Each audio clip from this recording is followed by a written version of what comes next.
Coming up, millions of children are a step closer to being eligible for a COVID vaccine.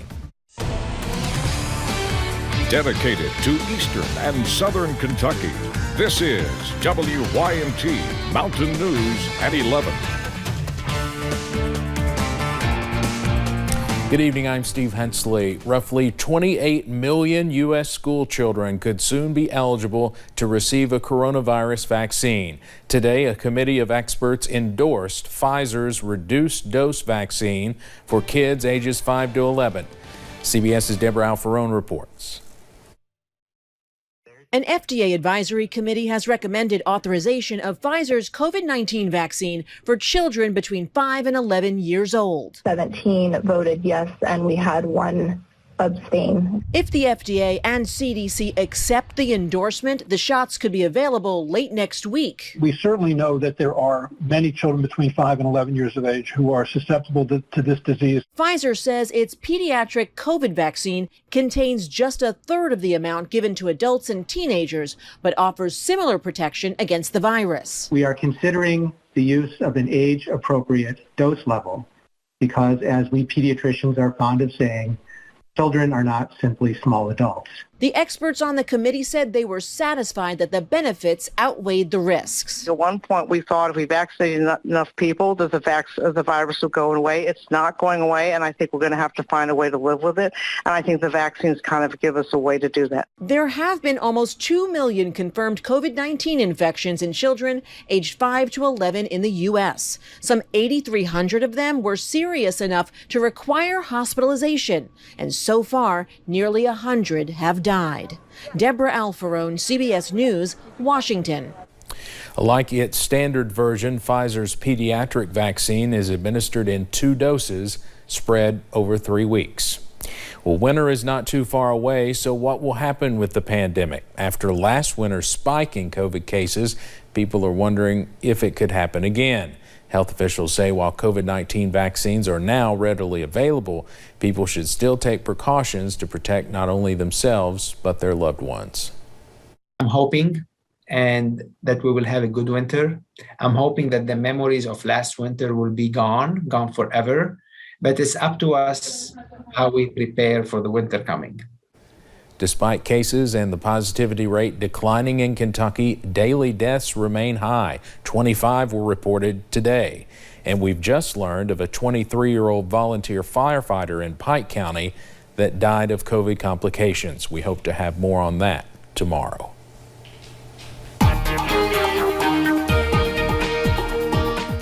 Well, we started this Tuesday off on a rather cloudy, even drizzly note in some spots.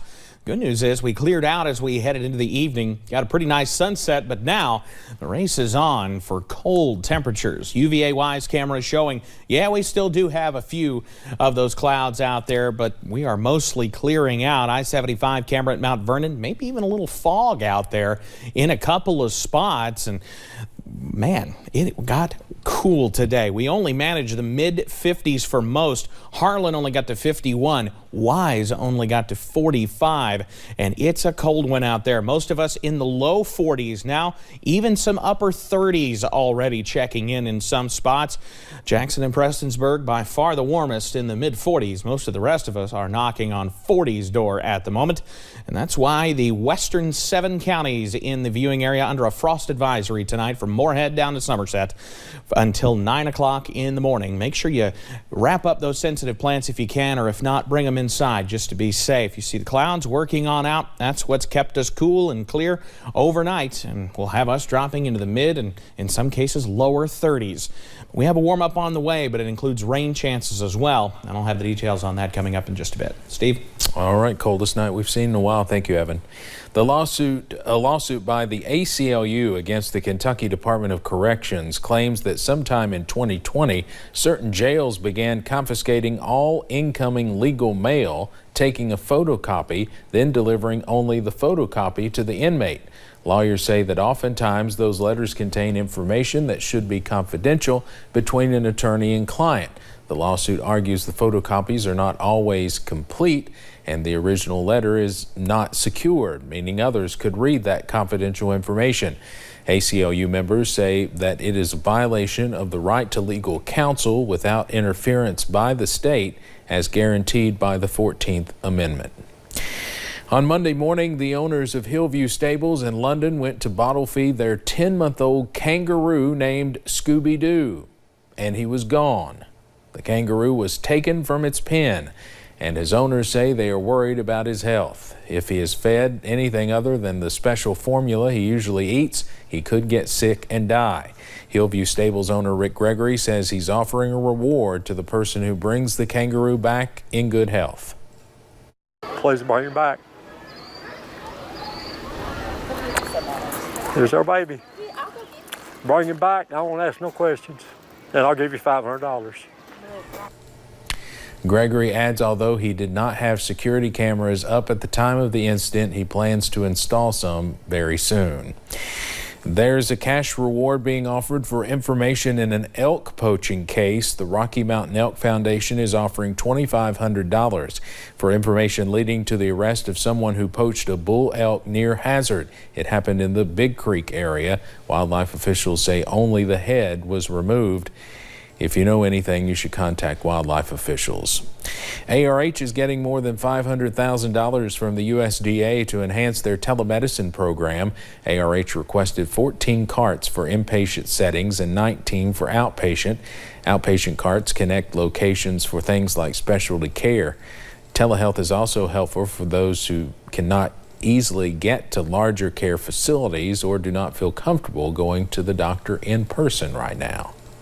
You know, if a patient is, they have limited mobility, say, they have trouble walking around, or, they have car trouble and they can't get to their provider, they have transportation issues, that is really what telemedicine is designed for.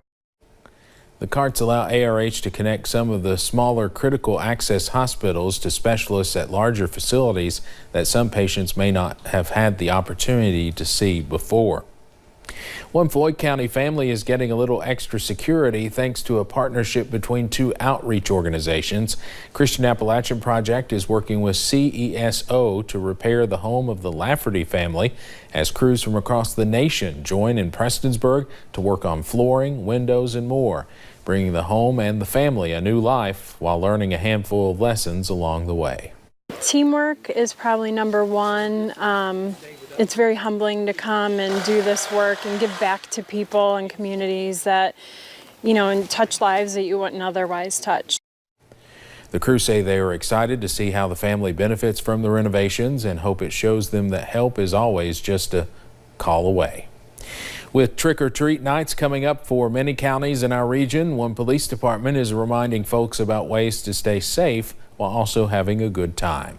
The Pikeville Police Department is offering Halloween safety tips, including high visibility additions to costumes, checking your child's candy, and social distancing, among others. Pikeville PD's Public Information Officer Tony Kahn also says that with so many kids out with costumes, vigilance is extra important. They may be 30 Elsa's on the street or 50 Captain America's on the street with masks on, so make sure you know what your kid's wearing and keep up with them. I know it's hard because everybody's excited and running to doors to get candy and things. Officer Khan also wanted to remind those coming to Sunday's Nightmare on Main event in Pikeville to line up on Lorraine Street at 4 p.m. for the first checkpoint. A fall fan favorite back and better than ever this year. The CK Autumn Fest parade kicked off this evening in Wayne County, West Virginia.